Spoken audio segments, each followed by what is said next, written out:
Bonjour à tous. Alors aujourd'hui, je vais vous parler de la philosophie de la classe inversée. Pourquoi j'utilise le mot philosophie? C'est qu'en fait, pour moi, c'est vraiment plus qu'une approche pédagogique. La classe inversée, c'est une manière différente de concevoir la pédagogie, l'enseignement et les rôles que vont jouer à la fois l'enseignant et les étudiants. Donc, dans cette capsule de 15 minutes top chrono, je vais vous parler d'abord de ce que c'est la classe inversée, donc ses caractéristiques principales. Je vais vous parler de ses avantages. J'ai surtout axé sur les avantages. J'ai mis en parenthèse les défis potentiels parce que je vais essayer de nuancer les avantages en parlant des défis. Je vais aussi parler des défis dans le point 3 qui est les conseils pour sa mise en application. Donc, si cette capsule-là vous convainc de vous lancer dans la pédagogie inversée, il y a quand même quelques pièges à éviter puis il y a quelques étapes à respecter. Donc, je vais en parler dans cette section-là. Donc, on y va. Qu'est-ce que la classe inversée? Je vais partir d'un modèle d'enseignement que vous connaissez bien, que je vais appeler l'enseignement traditionnel. Donc, en classe, qui est fait sur les prestations d'enseignement, qui occupe quand même une bonne partie du temps, les étudiants vont prendre des notes, il y a des activités d'apprentissage pour consolider les apprentissages justement, et les étudiants vont pouvoir poser leurs questions. À la maison, les étudiants vont faire des devoirs, des exercices, des lectures par exemple, vont étudier ou réviser leurs notes de cours en vue des évaluations, vont faire leurs travaux et s'ils ont des questions qui se rapportent à ces éléments-là, autant les devoirs que l'étude ou les travaux, ben, ils vont contacter leur professeur pour prendre rendez-vous pendant sa période de disponibilité. Donc en enseignement en classe inversée, on va interchanger ces éléments-là. Pourquoi? L'objectif principal de la classe inversée, en fait, c'est de s'assurer que le temps en classe sert à des opérations qui pourraient nécessiter le suivi ou l'aide du professeur. Donc, ils sont un peu plus complexes que, par exemple, prendre des notes ou écouter une prestation d'enseignement. Donc, ce qu'on fait en classe inversée, à la maison, on va visionner les cours. J'ai écrit visionner parce que d'une manière classique, disons, on y va avec des capsules vidéo. Ça pourrait être aussi des PowerPoint avec narration, ça pourrait être des plans de leçons avec des lectures, mais c'est sûr qu'il faut favoriser le plus possible ce qui se rapproche de l'enseignement que vous auriez fait en classe. Pourquoi? Parce que vos expressions faciales, les gestes que vous faites, le ton de voix que vous utilisez, le visuel aussi, ça favorise l'apprentissage des étudiants, puis ça rend votre cours plus dynamique aussi que juste un simple audio ou une lecture à faire. Donc, il faut quand même dynamiser votre cours. Pendant que les étudiants visionnent ces capsules-là, il va y avoir une prise de notes comme ils le feraient en classe.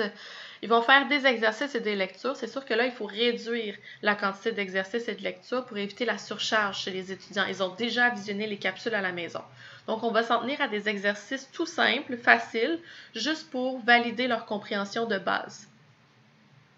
Et ils vont faire les travaux à la maison comme ce serait le cas en enseignement traditionnel. En classe, ils vont faire des activités d'apprentissage. J'ai écrit plus complexe parce que là, tout le monde arrive avec vraiment une base commune. Là, ils ont visionné les capsules, fait quelques exercices. On peut capitaliser sur cette base-là. On peut construire des apprentissages en allant dans des activités plus complexes. Il va y avoir aussi des exercices supplémentaires, donc supplémentaires à ce qu'ils ont déjà fait à la maison. Donc là, on va aller dans des exercices plus difficiles, peut-être des exceptions, par exemple, ou des questions pièges, où le professeur peut intervenir s'il y a lieu.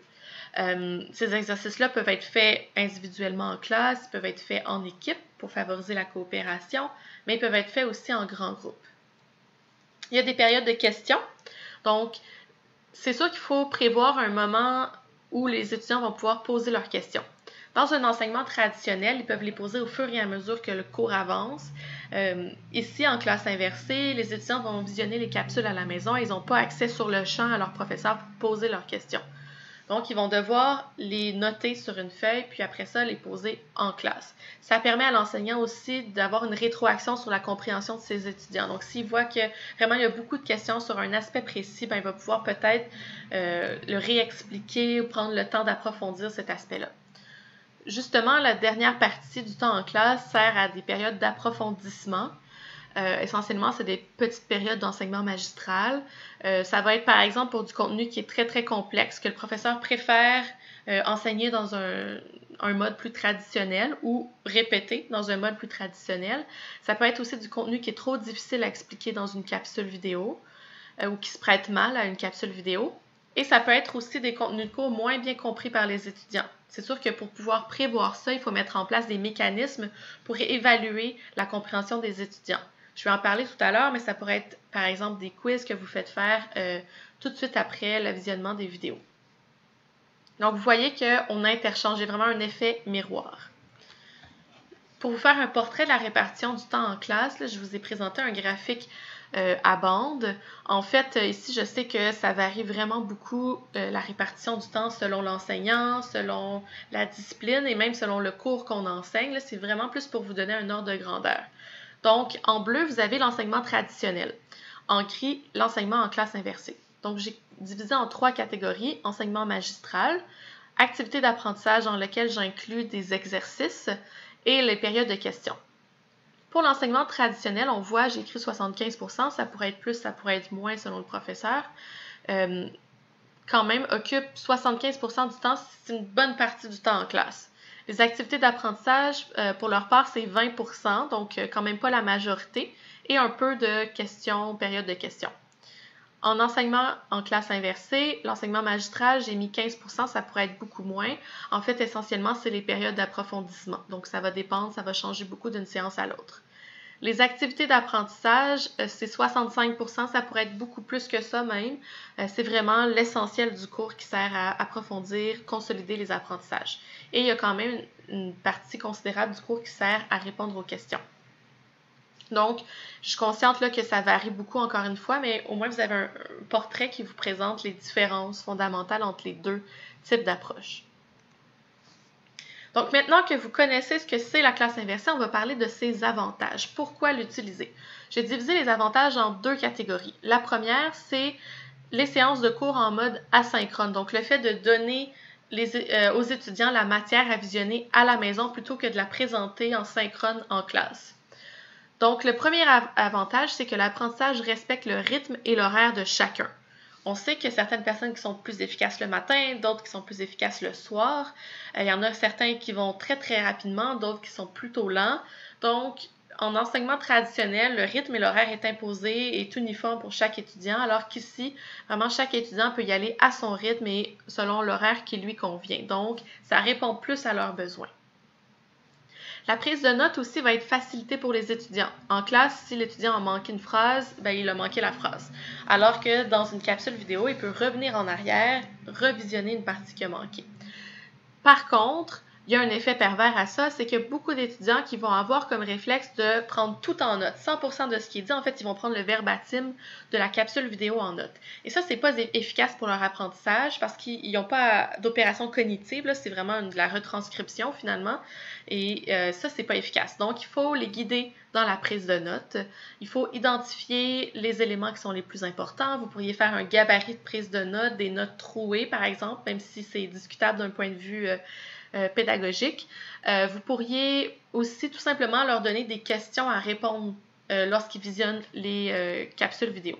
Bref, il faut les guider comme vous l'auriez fait en classe. En classe, vous dites « ça c'est important, prenez-le en note ». Il faut le faire dans vos capsules vidéo aussi. Les séances magistrales sont uniformes pour chaque groupe. Donc, peut-être que ça vous semble anodin, mais l'avantage, c'est que, premièrement, l'horaire de votre cours va être uniforme. Donc, vous êtes rendu exactement aux mêmes endroits pour chacun de vos groupes du même cours, alors que dans un enseignement traditionnel, des fois, ça prend plus de temps avec un groupe, moins de temps avec l'autre groupe. Donc là, vous êtes déphasés. Ici, tout le monde a reçu exactement la même information et donc, vous n'avez pas besoin de vous demander dans ce groupe-là, est-ce que j'ai vu ça? Est-ce que j'ai oublié de dire ça dans tel groupe? Donc ici, c'est plus facile. J'ai mis réduction de la charge de travail des enseignants. Là, il faut voir, il faut nuancer là, parce que c'est à long terme. Parce qu'à court terme, créer des capsules pédagogiques, des capsules vidéo, c'est quand même, ça demande du travail. Il faut les scénariser, il faut les réfléchir. Juste planifier votre cours, il faut le rebâtir. C'est un nouveau paradigme, c'est une nouvelle manière de réfléchir votre cours. Donc, ça prend beaucoup de travail. À long terme, donc, après 1, 2, 3 années où vous avez peaufiné vos capsules, vous pouvez tout simplement les réutiliser d'une année à l'autre. Donc oui, ça vous fait sauver du temps. Où vous pouvez sauver du temps aussi, c'est si vous avez par exemple 4 groupes d'un même cours. Alors là, il y a juste une préparation à faire, il y a une capsule vidéo, c'est la même, vous n'avez pas besoin de la faire 4 fois. Un autre avantage, c'est la possibilité d'un suivi qui est personnalisé avec les étudiants. Je vous en ai parlé tout à l'heure, mais si vous utilisez des quiz, par exemple, avec GoFormative, Microsoft Forms, si c'est des plateformes que vous aimez, les plateformes numériques de manuels, vous pouvez avoir une rétroaction sur la compréhension des étudiants et bâtir votre cours en fonction des besoins réels de votre classe. Donc ça, c'est un avantage qu'on n'a pas, disons pas autant dans un mode d'enseignement traditionnel.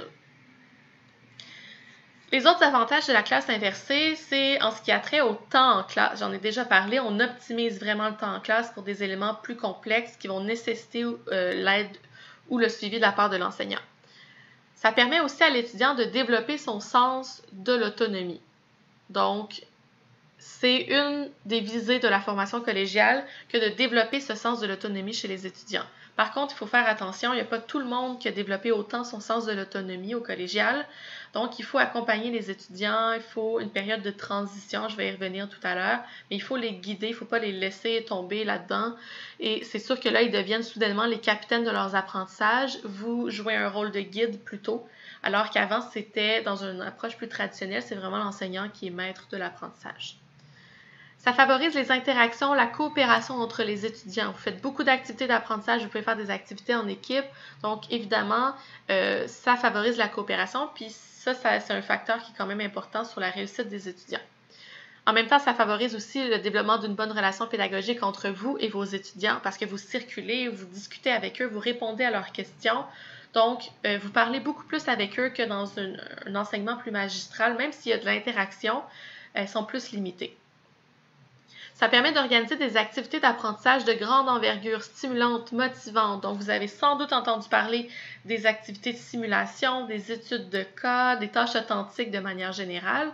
Souvent, la raison pour laquelle vous ne faites pas ces activités-là en classe, c'est qu'elles sont chronophages. Elles demandent beaucoup de temps, puis vous avez tellement de matière à voir que vous coupez là-dessus. Cette fois-ci, c'est quand même... Le temps en classe sert à faire des activités de ce type-là, donc vous pouvez vraiment dynamiser votre cours, approfondir les apprentissages à partir de ça. D'ailleurs, l'approfondissement des apprentissages aussi, c'est un avantage considérable là, de la classe inversée. Souvent, la première constatation des enseignants, c'est que les étudiants arrivent en classe avec des questions vraiment plus précises, pointues, et que vous êtes capable d'aller plus en profondeur. Aussi, ça favorise la réussite des étudiants. Je ne l'ai pas mis en grosses majuscules en premier parce que on est encore embryonnaire dans les études sur le sujet. La classe inversée existe depuis les années 90, mais il n'y a pas beaucoup d'études qui ont cherché à montrer l'impact sur la réussite. Il y a quand même 2 méta-analyses là, qui ont montré que ça a un impact positif. Donc, on peut considérer qu'on s'en va sur le bon chemin. Donc, si jamais ça vous a convaincu d'utiliser donc, la classe inversée, quelques petits conseils rapidement. D'abord, prévoir une période de transition vers le mode d'enseignement en classe inversée. C'est important, souvent les étudiants au début vont arriver en classe en n'ayant pas visionné les capsules, pas fait les lectures et les exercices. Vous devez vraiment leur montrer qu'ils sont pénalisés rendus en classe s'ils n'ont pas fait le travail, puis vous ne pouvez pas reprendre la matière qu'ils n'ont pas vue, ça va pénaliser le reste du groupe. Il faut vraiment s'en tenir là, à une approche vraiment en classe inversée dès le début. Et mettez en évidence vos attentes. Qu'est-ce qu'ils doivent faire? Qu'est-ce que vous faites? C'est quoi vos rôles respectifs? Faire en sorte aussi qu'il y a un bénéfice important à se présenter en classe. Beaucoup d'étudiants vont avoir l'impression qu'ils peuvent faire tous les apprentissages à la maison et que soudainement, les séances de cours en classe sont facultatives. Il faut leur montrer que ce n'est pas le cas, qu'ils sont pénalisés s'ils ne viennent pas en classe. Vous pourriez par exemple faire plus d'évaluations sommatives. Ce qui est fait en classe devrait se retrouver aussi dans les évaluations sommatives. Attention à ne pas surcharger les étudiants, j'en ai parlé tout à l'heure, il faut réduire le nombre de devoirs qu'on leur demande à la maison, puisque l'essentiel se fait en classe. Il faut les accompagner dans leur apprentissage. Au niveau de la prise de notes, j'en ai déjà parlé. Au niveau de la gestion de l'horaire aussi. Donc, vous pourriez leur faire un plan de leçon hebdomadaire et éviter de leur envoyer tout d'un coup. Donc, vraiment un plan de leçon qui leur permet de s'ajuster. Prendre le temps de bien structurer, scénariser les séances d'enseignement asynchrones ou vos PowerPoint ou vos lectures. Là, il faut vraiment que ce soit bien réfléchi, que vous soyez capable de mettre en évidence ce qui est important et que ça favorise l'apprentissage. Éviter les capsules vidéo de 2 heures de temps, c'est beaucoup trop exigeant pour un étudiant de se concentrer aussi longtemps. Donc, des petites capsules de 20 minutes, plusieurs petites capsules, c'est beaucoup mieux. Et gardez ça simple. Évitez de vous lancer dans des entreprises de montage. C'est pas grave si vous bafouillez, c'est pas grave si vous vous trompez dans une phrase. L'étudiant va trouver ça, va apprécier le côté humain de vos capsules. Donc, gardez ça très simple, du moins au début. Voilà, j'espère que ça vous a convaincu de l'utilisation, en fait, ou du potentiel de la classe inversée. Puis, n'hésitez pas si jamais vous avez des questions. Merci!